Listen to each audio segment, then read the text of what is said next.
하나님의 말씀은 이사야서 11장 3절에서 5절까지 보십니다. 이사야서 11장 3절에서 5절, 구약성경 981면 이사야서 11장 3절에서 5절까지 우리 다 같이 한 목소리로 합독하십니다. 시작.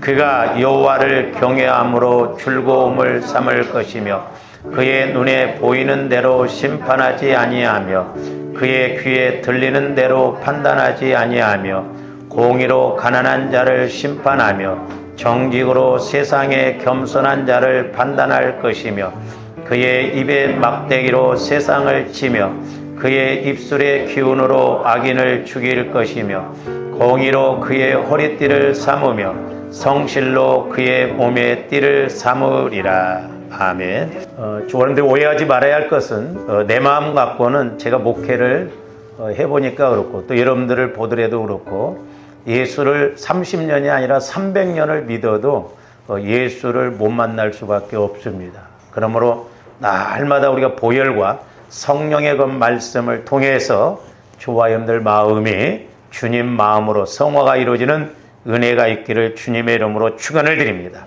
이제 처음에는 저와 성령의 음성을 못 들으니까 자꾸 보혈을 적용을 해야 돼요.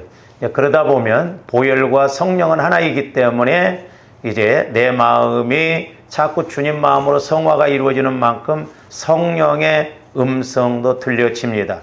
그래서 이제 성령의 음성을 듣고 성령의 가르침을 받으면 저와 여러분들의 죄도 더 빨리 회개가 이루어지고 더 깊게 회개가 이루어져서 이제 말씀의 깊이와 넓이와 높이와 길이가 어떠함을 알게 될 줄로 믿습니다. 우리가 지금 계속해서 이사야서 11장 1절에서 5절까지 상고를 하고 있습니다만은 우리 예수님이 이 땅에 오셨을 때 우리 예수님이 육신을 입고 계셨지만 이제 성령의 역사가 나타나므로 우리가 2절에서 이제 예수님께 성령의 기름 부으심이 있을 것을 말씀하셨죠. 지혜와 총명의 영, 모략과 재능의 영, 또 하나님을 경외하는 영, 지식의 영, 이런 것이 임함으로 이제 근원적으로 이렇게 성령께서 역사하심으로 우리 예수님에게 나타나는 현상은 뭐냐면 하나님을 경외를 잘 하셨다라고 하는 것입니다. 그러니까 오늘날도 좋은데 성령의 인도를 받으면 하나님 믿는 것이 달라져요. 태도가 달라집니다. 이렇게 자세가 달라져요. 그래서 성령의 역사는 다른 것도 많이 나타나지만 제일 먼저 하나님을 열심히 이렇게 믿으려고 하거든요. 두 번째로는 이제 하나님을 경외함으로 즐거움이 온다고 그랬어요. 희한합니다. 어떤 때는 뭐 내게 남는 것이 없는 것 같은데 즐거움이 와요. 저도 성령을 통해서 말씀이 깨달아지고 말씀의 조명을 받을 때 제일 기쁘고 즐거워요. 왜냐? 설교거리가 생기기 때문에 그렇거든요. 그러니까 하나님의 마음, 하나님의 시각으로 보기 때문에 그렇거든요. 제가 옛날에 그 집회를 한번 갔을 때 여러분들에게도 뭐 말씀을 드렸습니다만은 그 집사님이 자기 딸이 이제 고등학교 3학년이었는데 대학교를 이렇게 들어가려고 하다 보니까 하나님 앞에 그때 등록금이 300만 원이었었거든요. 근데 이렇게 이제 봉투를 딱 올렸더라고. 근데 성령께서는 대뜸 제가 그 봉투에 얼마 들어있는지를 몰랐거든요. 근데 대뜸 제 입에서 1,000만 원을 허라는 거예요. 그래서 깜짝 놀랐죠. 그때 이제 이렇게 설교 끝나고 난 다음에 식사를 하면서 사모님이 뭐라고 하냐면, 목사님 걱정도 하지 마세요. 왜요? 그랬더니 저 집사님 통장에 돈이 7천만 원이나 있대. 근데 이제 그 집사님이 그 이튿날 이렇게 하나님 앞에 1,000만 원 헌금을 드리고 난 다음에 뭐라고 저한테 말씀을 하시냐면, 목사님 왜 이렇게 헌금을 드렸는데도 그렇게 마음이 기쁘냐는 거예요.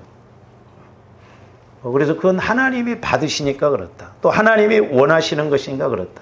세상 천지 어느 바보가 하나님 앞에 헌금을 그렇게 많이 하고 기쁜 사람이 어디가 있어요. 그러니까 이게 육신적으로는 이해가 안 되죠. 조함들이 영적으로 성령 하나님을 통해서만 체험할 수가 있는 것입니다. 그러므로 저와 여러분들이 예수 믿는 것이 즐거움이 돼야 될 줄로 믿습니다. 할렐루야! 예수 믿는 것이 이렇게 즐거운가? 내가 예수를 알았다는 것이 이렇게 은혜 중에 은혜인가? 그 고백이 이루어져야 그게 정상이에요.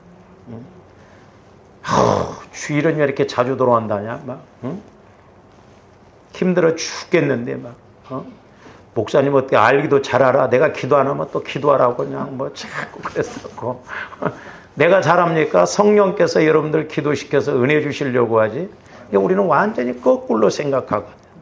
그래서 이제 오늘 세 번째로 저와 여러분들이 좀 상고해 볼 수 있는 게 뭐냐면 성령께서 우리 예수님에게 이렇게 임재하심으로 강림하심으로 나타나는 세 번째가 뭐냐면 오늘 3절 중반절이에요. 그의 눈에 보이는 대로 심판하지 아니하며 그의 귀에 들리는 대로 판단하지 아니하며 그랬습니다.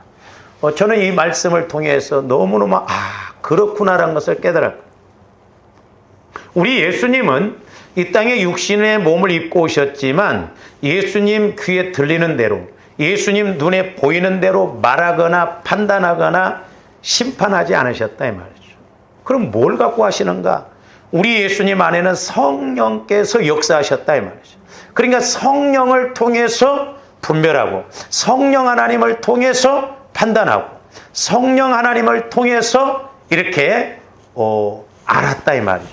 이게 너무너무 중요하거든요. 그러니까 여러분들이 금요일 날 설교를 안 들으신 분들은 꼭 들으셔요. 왜냐하면 금요일 날 설교하고 이렇게 연결이 되어지거든요. 마귀는 우리를 성령의 인도를 못 받고 내 생각, 내 마음, 내 판단을 갖고 하게 합니다. 그래서 금요일 날 첫 번째 이제 우리가 영적 싸움에서 이렇게 이기는 그런 믿음의 공식이 뭐냐면 나를 내려놔야 된다. 나를 죽여야 된다. 내 자아를, 나를 버려야 돼. 그래서 나를 버린다는 것 그 두 가지 하나가 뭐예요? 하나는 육신의 나. 육신의 나라고 하는 것은 내 생각, 내 방법, 내 경험, 내 계획, 내 판단 이런 걸 다 내려놔야 돼. 두 번째로는 율법주의의 나. 옳으냐 그르냐, 맞냐 틀리냐, 잘했느냐 못했느냐. 오늘 마귀가 이렇게 저와 여러분들을 율법주의로 신앙생활하게 합니다. 그러다 보니까 성령과의 관계가 안 이루어져요.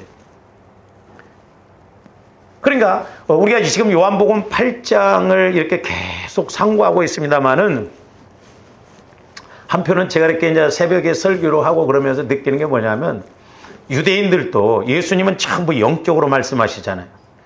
근데 유대인들은 전부 맞받아쳐서 육신적으로 이렇게 또 대듭니다. 그런데 이 육신적인 것도 예수님이 영적으로 말을 하면 할 말이 없던가 그래야 되잖아요. 끝까지 받아칩니다. 이게 마귀 역사거든요. 할 말이 없어야 되는데 하여튼 그때 받아쳐요. 근데 우리 예수님은 속도 좋으셔. 성질도 안 내시고 화도 안 내시고 또 진실로 나는 아브라함이 있기 전부터 있다 이렇게 말씀하시잖아요. 그러니까 예수님은 성령을 통해서 영적으로 말씀하시고 바리새인들은 마귀가 역사하는 그 자기들 생각, 자기들 마음 갖고 예수님의 말씀을 들으려고 하니까 믿어지지도 않고 깨달아지지도 않고 예수님이 하신 말씀이 황당한 말씀이고 속된 말로 말하면 미친놈이에요. 나이도 50도 안 된 것이 아브라함보다 아브라함 전에 있었다는 거예요. 그리고 아브라함은 자기 때를 볼 때를 보고 기뻤다. 이 이해가 갑니까? 그래서 우리가 요한복음 8장 38절에서도 보면 뭐라고 그랬냐면 우리 예수님께서 나는 내 아버지에게서 본 것을 말하고, 그래서 저와 여러분들이 성령 하나님을 통해서 보고 들어야 될 줄로 믿습니다. 그래서 욥도 처음에는 이해를 못했는데 나중에 하나님께서 말씀을 막 퍼부어 대잖아요. 그러니까 뭐라고 고백해요? 내가 회개합니다. 내가 귀로만 듣던 하나님 눈으로 보나이다 그러잖아요. 그러니까 저와 여러분들이 하나님도 귀로만 듣는 것보다는, 영적인 귀로만 듣는 것보다는 저와 여러분들이 영적으로 듣고 보면 확실하게 내 말씀으로 와집니다. 이제 저 같은 경우는 이렇게 말씀으로 주실 때 때로 비유적으로 보여주셔요. 그러면 그 말씀이 더 확실하게 믿어지고 알아지거든요. 왜? 보여지니까. 그래서 우리 예수님도 나는 아버지께서 말씀하신 것을 듣지 않고는, 보지 않고는 아무것도 스스로 할 수 없다고 했어요. 그렇기 때문에 조언들이 성령 하나님을 통해서 보고 들어야 될 줄로 믿습니다. 그러면서 그 요한복음 8장 38절에 보면 너희는 너희 아비에게서 들은 것을 행하느니라 그랬어요. 요즘 8장에 우리가 상고를 합니다마는 너희 아비 마귀에게서 났다고 아주 예수님이 이제 직설적으로 이야기를 하시잖아요. 그러니까 오늘날도 마찬가지예요. 저와 여러분들이 주님 마음을 통해서 성령의 음성을 들어야 되거든요. 제가 누차 강조합니다. 이제 저 같은 경우는 이렇게 기도하다 보면 뭔 비유를 보여주시냐면 저와 여러분들이 그래서 밖에 덥잖아요. 더운 데 있다가 이렇게 에어컨 틀어놓은 이곳으로 쏙 들어오면 시원하잖아요. 그랬듯이 저와 여러분들 마음이 보혈을 통해서 제가 오늘 아침에도 막 여러분들 오늘 이렇게 이제 11시 예배 드릴 것을 생각하고 아침마다 막 주일날은 막 보혈을 갖다 막 붓거든요. 이렇게. 다른 때는 잘 안 부어지더라고. 여러분 영적 상태, 오늘은 천막이 쳐지더라고. 보혈을 막 이렇게 부을 때 여러분들에게 이렇게 보혈이 천막이, 아, 성령께서 역사하시겠구나. 그러니까 저한테 보혈을 자꾸 믿음으로 적용해서 내 안에 죄성, 상처, 쓴뿌리가 처리되어지고 주님 마음 안으로 푹 들어가면 주님 마음 안에서는 나 영혼이 마음껏 움직이다 보니까 성령께서 주시는 말씀이 들려지고 깨달아지는 거예요. 이 원리를 우리가 알아야 돼요. 그래서 우리가 주님 마음 안으로 들어가면 영적으로 보여지고 영적으로 들려져요. 근데 지금 이스라엘 백성들, 유대인들 누구보다도 하나님 잘 믿었어요. 근데 그들 마음이 변화가 안 일어나니까 그들 마음은 마귀가 지배를 하고 있으니까 자기들 생각대로 들은 대로 그렇게 지금 예수님을 판단하고 나가요. 그러니까 오늘날도 저와 여러분들이 내 생각, 내 마음대로 가면 그건 100% 마귀 역사에 걸려들 수가 있어요. 그래서 율법주의로 생각하지 말라는 것 옳으냐 그르냐 맞느냐 틀리냐. 잘 보세요. 여러분들이 옳다고 하는 것 그게 영적인 측면에서 딱 들어오면 안 오를 수도 있어요. 근데 내가 옳다고 하는 것이 영적인 측면에서는 순종을 안 할 수도 있고 또 여러분들이 어떤 것을 가지고 옳다고 할 때 그게 다 옳은 것이냐 이 말이죠. 이제 우리 집 같은 경우에는 저는 치약을 밑에서부터 짜고 집사람이나 이제 딸내미랑 중간에서 주로 많이 짭니다. 근데 이제 그래서 이제 제가 함소리 않거든요. 근데 다른 집은 보면 왜 치약을 중간에서부터 짜냐? 밑에서부터 짜지. 그것 갖고 싸워요. 별것도 아니요. 그게 진리야? 중간에서 쌀 수도 있고 끝에서부터 쌀 수도 있지. 어떤 청년은 결혼한 지 3개월 만에 서로 헤어졌대. 이불 개는 것 때문에. 딸은 엄마가 아파서 늘 아빠가 이불을 개준 것을 보고 자랐고 아들은 늘 대발이 아버지처럼 이불 개 하면 설거지하다가도 와서 이불 개고. 그러니까 결혼했는데 서로 이불을 안 개더래. 오빠가 개야지 이불은. 내가 왜 개냐? 네가 개야지. 이불 개는 것 때문에 못 살겠다고 그냥 헤어졌대요. 별것 아니에요. 우리는 그런 걸 가지고 따질 때가 얼마나 많습니까? 그러니까 육신적으로도 그게 옳은 건 줄 알아요. 자기 틀에서 생각합니다. 그래서 이렇게 제가 말씀드렸잖아요. 운전도 해보세요. 저도 운전을 하면 제가 다니는 길이 있거든. 근데 이제 우리 집사님들 할 때는 내가 가는 길로 안 가. 딴 길로 가. 내가 함소리 안 쳐. 집사님이 왜 그 길로 가냐고. 왜? 그렇게 다녔기 때문에. 꼭 뭐 이렇게만 가야 되는 거예요?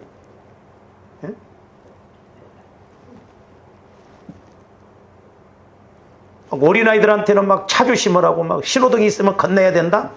자기는 무단횡단이에요.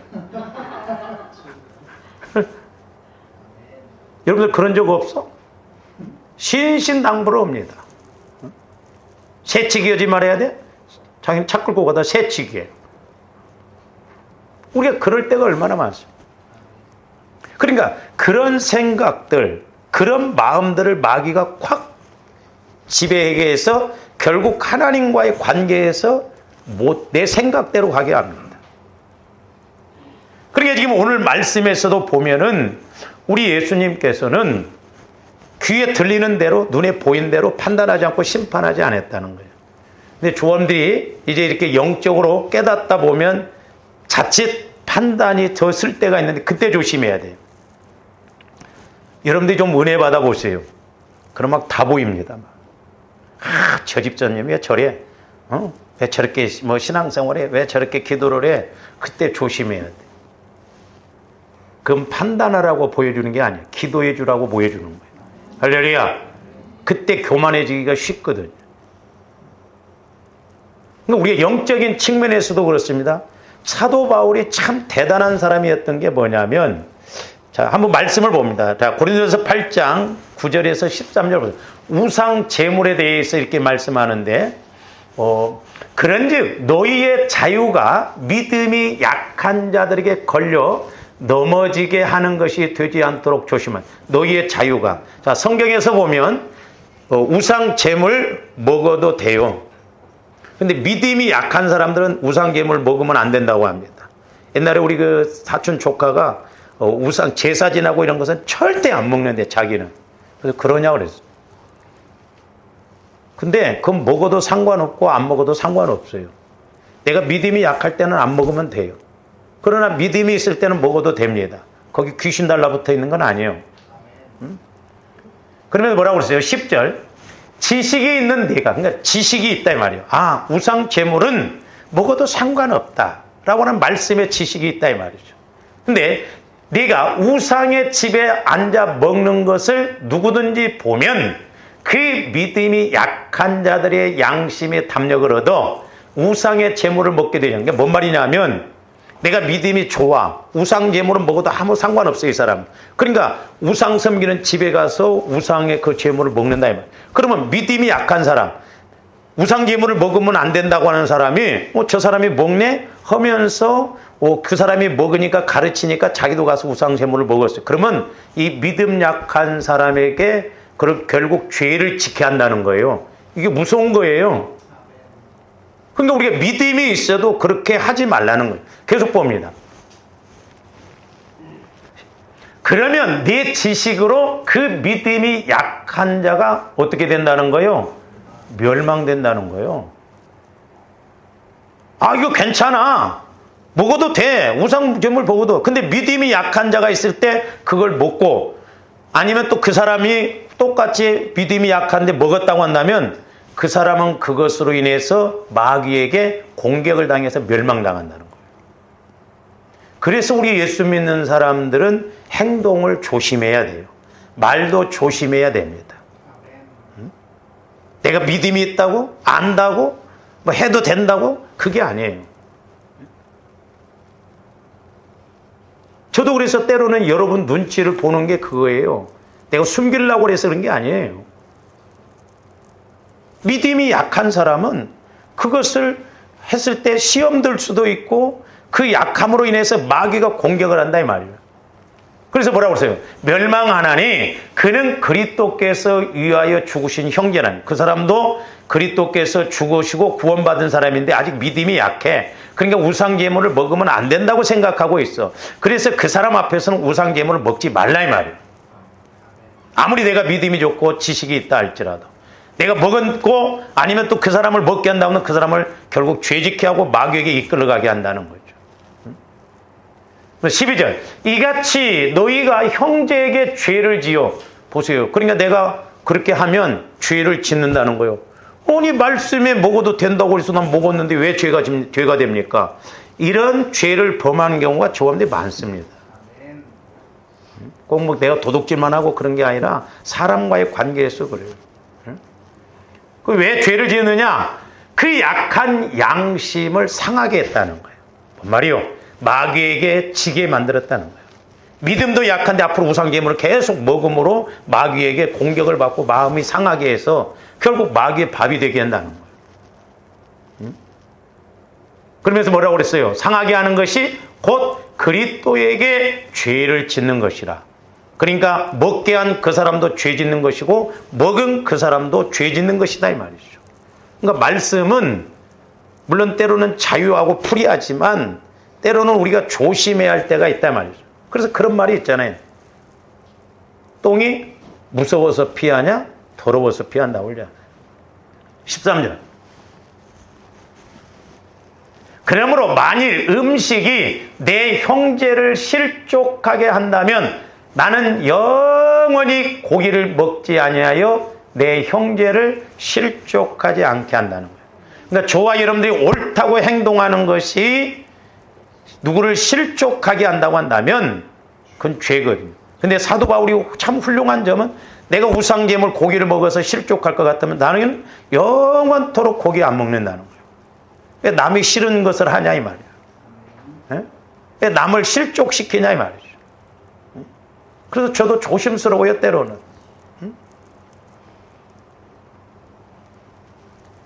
저도 이제 하도 어디를 안 나가다 보니까 한 번씩 나가려고 하면 여러분 눈치 보여요. 예?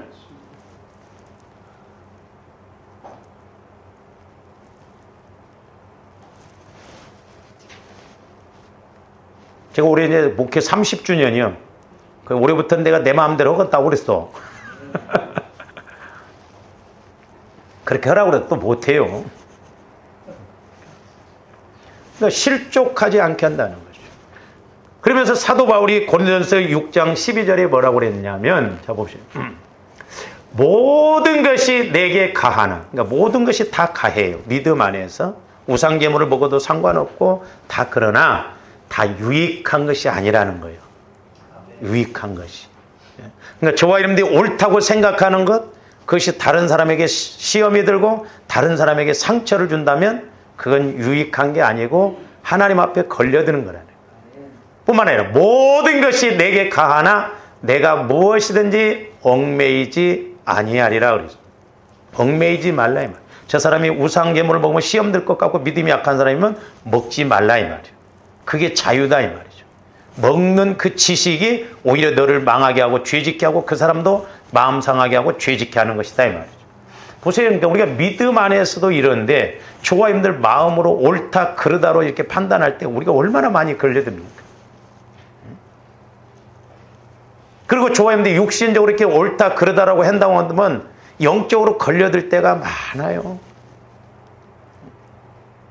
근데 우리 예수님은 귀로 들은 대로 눈으로 본 대로 판단하지 않고 성령을 통해서 정확하게 판단하고 보셨다. 그러므로 오늘날 저와 여러분들도 성령 하나님을 통해서 분별하고 판단하고 나가야 될 줄로 믿습니다. 때로는 어떤 사람을 나한테 붙여줬을 때 하나님은 그 사람을 붙여줘서 나를 깨뜨리고 또 그 사람을 통해서 내 영적인 힘을 키우기 위해서 붙여줬는데 저와 여러분들이 맨날 비판하고 판단하고 저 집사만 안 나오면 내가 겨우 신앙생활 얼마나 하는데. 근데 하나님은 뜻이 있어서 그렇거든요. 그런데 우리는 육신적으로 그렇게 생각하거든요.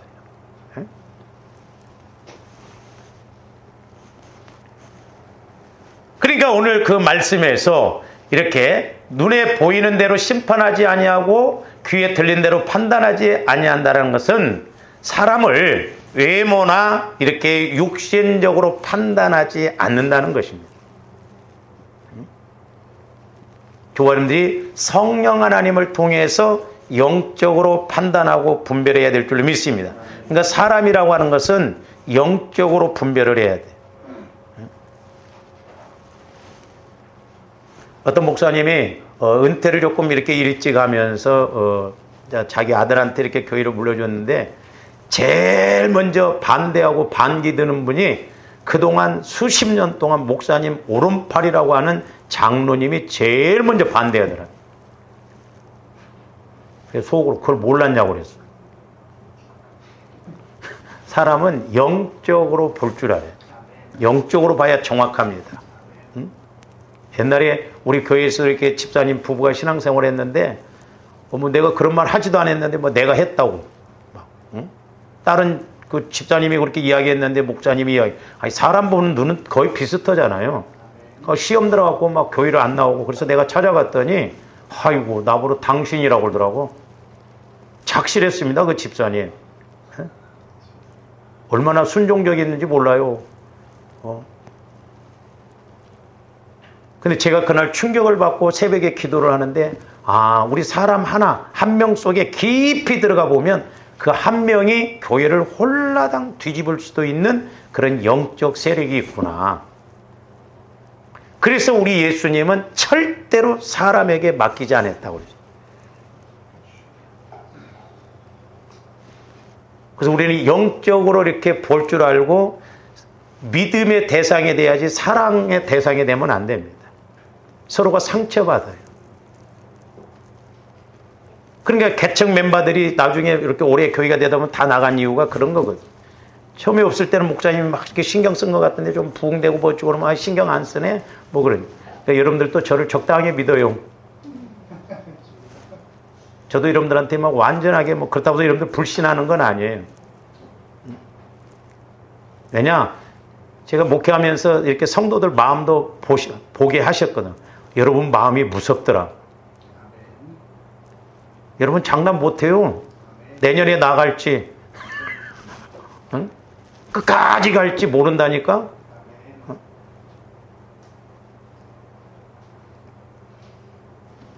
사람이라는 것은 우리가 옳고 그름. 그러니까 여러분들이 세상에 나가서도 이렇게 육신적으로 믿고 그러다 보면 상처를 받잖아요. 어떤 회사를 운영하거나 직장인에서 이렇게 맡기고 돈을 맡기고 그렇게 했는데 나중에 배신을 하잖아요.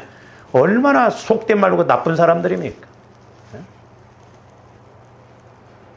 우리는 영적으로 봐야 돼요. 그래서 여러분이 맡기지 말아야 돼요, 마음을.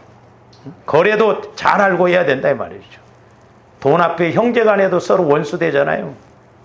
돈 거래해 보면 사람이 다 나와요. 그리고 빨리 하는 길은 뭐냐면 화투나 노름판에 가보면 그 성질들 다 나오더만.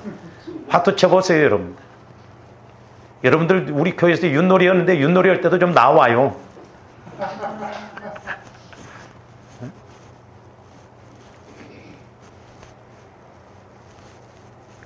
그러니까 우리 예수님은 이렇게 외모로 육신적으로 판단하지 않았다.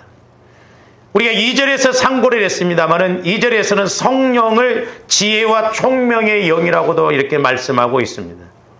여기서 지혜와 총명이라고 하는 것은 사물의 본질을 파악하는 능력과 사물의 차이를 판단하는 능력을 말해요. 그렇기 때문에 저와 여러분들이 지혜의 영, 지식의 영을 통해서 우리가 사람도 마귀 역사도 우리가 어떤 환경도 판단해야 될 줄로 믿습니다. 왜 아무리 착해도 배후에서 마귀 역사가 있으면 그 문제되거든요. 영적인 걸 모르면 이렇게 문제 가운데 빠질 수밖에 없습니다.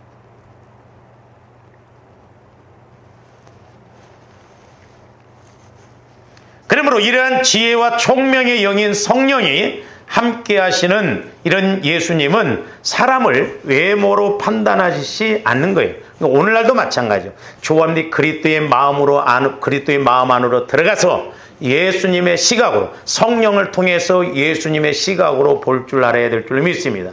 할렐루야.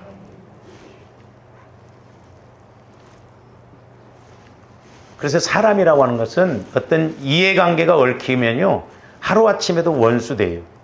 그렇잖아요? 저도 여러 번 그런 걸 겪었는데, 그래서 제가 뭐 결론이 뭐냐,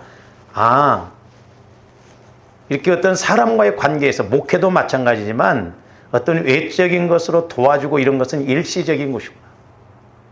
옛날에 그 하공수 집사 친구가 있었어요. 막 병원에 입원하고 그래가지고 우리 교회에서 병원비도 대주고 그랬습니다. 막 저한테 뭐라고 하냐면, 목사님 고맙습니다.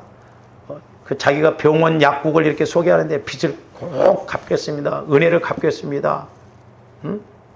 얼마나 호언장담을 하면서 제가 이 은혜에 잊지 않겠습니다. 그날 이제 그 하집사님하고 이렇게 병원비를 갖고 이제 갔는데 대하는 태도가 다르더라고.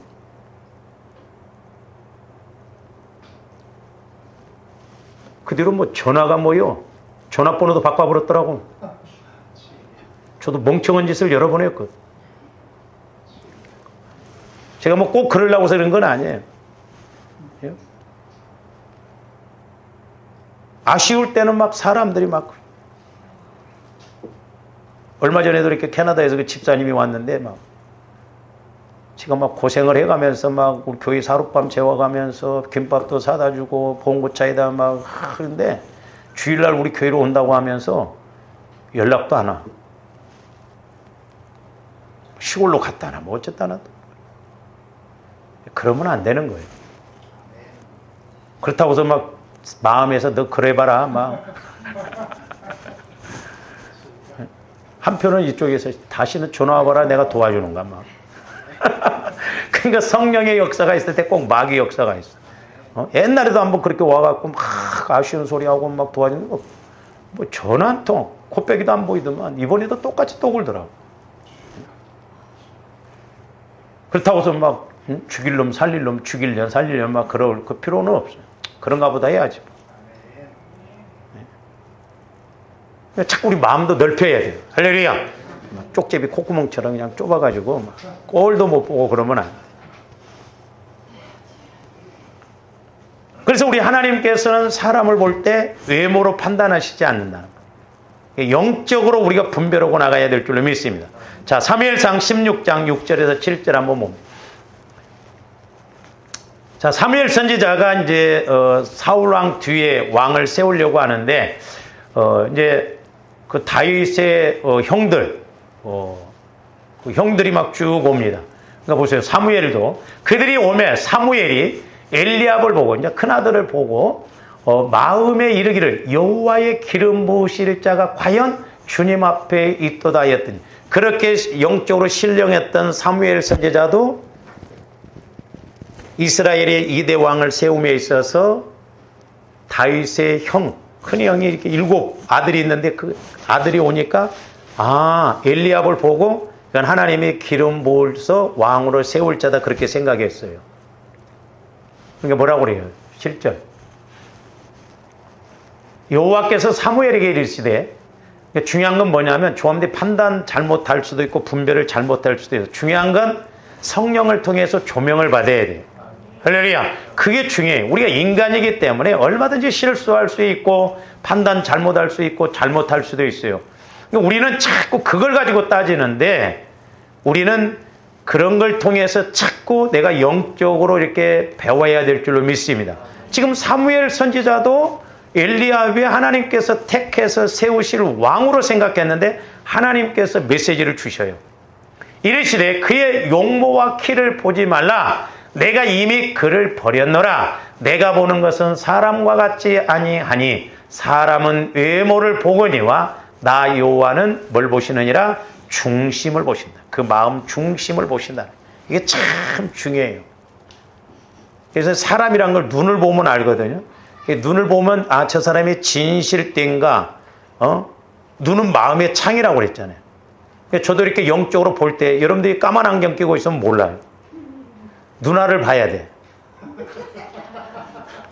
눈이 보여지면 영적으로 와지거든요. 이렇게. 저 사람은 좀 진실되구나. 전 깡패 같구나.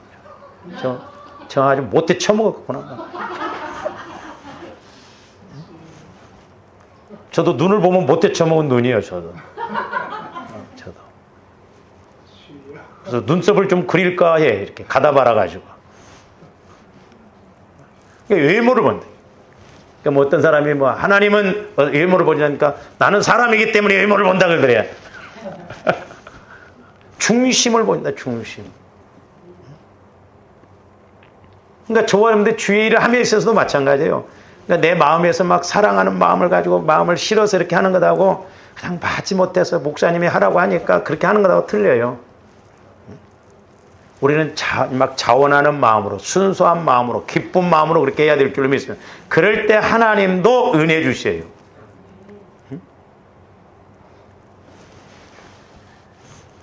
지금 이제 선교사로 나가 있습니다만은 옛날에 홍 선교사님이 공무원이었어요. 신앙생활을 이렇게 하시면서 그때 주의 일을 했거든요.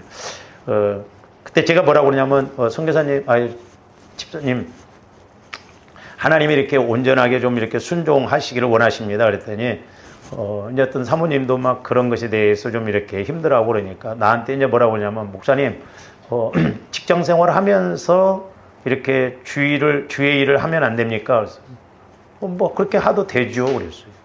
그러나 온전하게 부르신다고 한다면 온전하게 순종을 해야 된다고. 근데 오늘날 이렇게 기도를 하는데 두 마음 갖고 그러니까 그렇게 하려면 하지 마 그러더라고. 직장 생활 하면서 이렇게 하니까 그렇게 하려면 하지 말라고 그러더라고. 물론 또 그렇게 한다고 해서 잘못한 건 아니에요. 그렇게 해도 되는 사람이 있어요. 그럼 온전하게 순종을 하면 내가 놓고 해야 되거든. 그러니까 여러분들이 뭐 일 시킬 때도 그러잖아요. 애들이 막 두 마음 갖고 놀러 갈 마음 갖고 막 억지로 하면, 근데 하려면 그렇게 하려면 하지 마. 가. 그러지 않습니까? 응?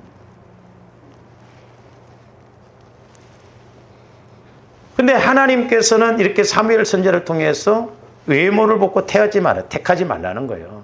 나는 중심을 본다. 그러면서 7째 아들을 탁 갖다 보여도 하나님은 아니라는 거예요. 근데 이제 마지막 다윗을 이렇게 세울 때 하나님이 합하다는 거예요. 자, 사무엘상 16장 12절에서 13절 한번 봅니다.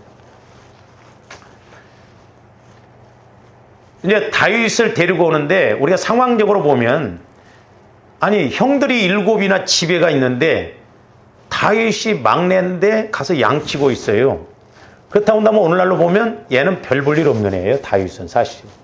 그러니까 가서 양이나 치고 있다 이 말이죠. 네? 감이 안 돼. 그 7 아들은 그래도 감이 될 것 같으니까 아버지가 데려다 놓고 이렇게 보이잖아요. 근데 다윗은 감이 안 돼. 왕감이 안 된다니까요. 네? 어떻게 보면 그냥 버린 자식이나 마찬가지죠. 너는 가서 그냥 양이나 쳐. 인정도 어떻게 못 받아. 당시 양치기 이런 것은 가장 비참한 직업이 있거든요. 보면 이에 사람을 보내어 그를 데려오매 그의 빛이 붉고 눈이 빼어나고 눈이 빼어났대. 저한테 영안이 열려져야 될 줄로 믿습니다. 할렐루야. 눈이 빼어나고 얼굴이 아름답더라. 생긴 것은 그래도 잘생긴 것 같아. 목동이었죠. 여호와께서 이르시되 이가 그니 일어나 기름을 부으라 하시는지라 그랬어요. 다윗은 여러 가지로 양을 키우고 또 그렇기 때문에 그 목동으로서 나중에 하나님이 쓰실 때 그것이 많은 은혜가 되고 그것이 자기에게 지식과 지혜가 된 것을 볼 수가 있거든요. 13절 사무엘이 기름 뿔병을 가져다가 그의 형제 중에서 그에게 부었더니 이날 이후로 다윗이 여호와의 영에게 크게 감동하니 사무엘이 떠나서라. 여호와의 영이 크게 감동. 조합들도 성령이 충만하시기를 주님의 이름으로 축원을 드립니다. 할렐루야. 그러면서 우리가 사도행전 13장 21절에서 22절 보면 뭐라고 그랬느냐. 그 후에 그들이 왕을 구하거늘 하나님이 베냐민 지파 사람 기스의 아들 사울을 40년간 주셨다가 패하시고 다윗을 왕으로 세우시고 증언하여 이르시되 내가 이새의 아들 다윗을 만나니 내 마음에 맞는 사람이라 그랬어요. 하나님이 다윗을 볼 때 자기 마음에 맞는 사람이에요. 저와 여러분들이 주님 마음과 맞아야 될 줄로 믿습니다. 그러기 위해서는 내가 주님 마음으로 자꾸 성화를 이루어야 돼요. 왜? 주님 마음 안에서만 하나님과 코드가 맞기 때문에 그렇다 이 말이에요. 내 마음은 주님 마음과 안 맞아. 그러니까 육신의 생각은 하나님의 법에 굴복할 수도 없고 굴복되어지도 않고 하나님을 기쁘시게 할 수가 없다는 거예요. 저와 여러분들이 주님 마음으로 성화를 이루어서 이렇게 가면 나 영혼이 자꾸 이쁨 받을 짓을 하고 복 받을 짓을 합니다. 그러니까 은혜 받은 사람이 자꾸 더 은혜도 받아요. 그러니까 우리 하나님 보실 때 다윗을 볼 때 마음이 합했다 이 말이에요. 중심을 보실 때 쟤는 키우고 여호와의 영을 부어주면 분명히 끝까지 잘 갈 사람이란 걸 알았어요. 뿐만 아니라 내 뜻을 다 이루신다는 거예요. 하나님 뜻을. 다윗이 얼마나 훌륭했습니까? 다른 것도 없어요. 저와 여러분들이 주님 마음으로 성화를 이루어서 이제 성령께서 교회들에게 나에게 주시는 말씀을 통해서 나갈 때 저와 여러분들의 신앙생활도 실제가 되고 은혜가 되어질 줄로 믿습니다. 이와 같은 은혜가 있기를 주님의 이름으로 축원을 드립니다. 석주를 했는데 벌써 끝나야 돼. 7월 달부터 구원의 새 과정 하려고 했는데 우리 이 시간 한번 다 같이 통성을 한번 기도합니다. 하나님 아버지, 이제 우리들도 성령의 충만함을 받을 수 있도록 먼저는 내 마음과 내 생각이 늘 주님의 보혈을 통하여 정결하게 되도록 깨끗하게 되어서 이제 주님 마음 안에서 성령의 기름 부으심을 통하여 우리들도 지혜의 영, 총명의 영, 지식의 영, 명철의 영, 경외하는 영, 회개의 영을 부어주셔서 늘 믿음으로 나가기에 어려움이 없게 해달라고 우리 주여 한번 외치고 통성으로 기도하시죠. 주여!